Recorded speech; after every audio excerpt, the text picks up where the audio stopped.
कलसा सजाइला ये चाचा, गंगा जल उठाइला ये चाची। राम जी के नारा लगाला, पियतरा पकावा बजरिया के सफल बनावा ये भैया। उठा तो कलसाया के हाजरी लगाला ये भैया।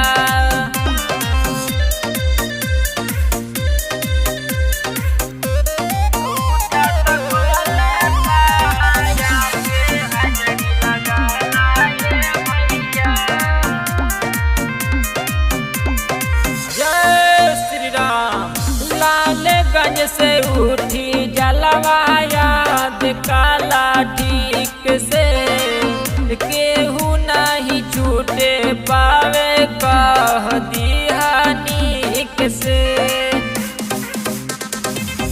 कोहरा सकीन लिहा जाई के तू कलसा, बरहुआ बाजार से होके जाई जलसा।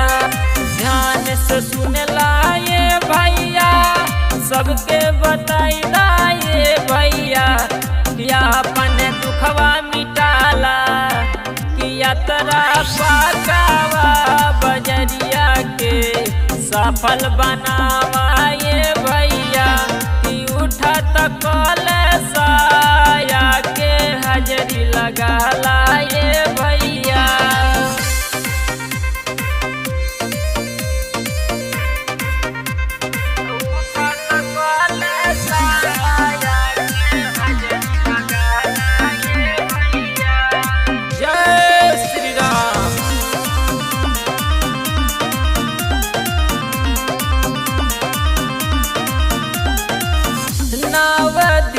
बही यही जान के सागर, राम जी के श्रद्धा होई भर जाई गागर।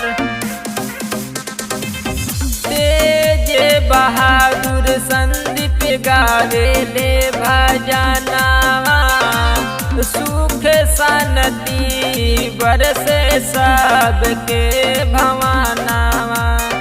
सबके हुआ वाये भैया, सीताराम दोहरा लाए भैया। कि माथवा पटिका लगाला, पियतरा पकावा बजरिया के सफल बनावा ये भैया। उठा तो कलसाया के हाजरी लगाला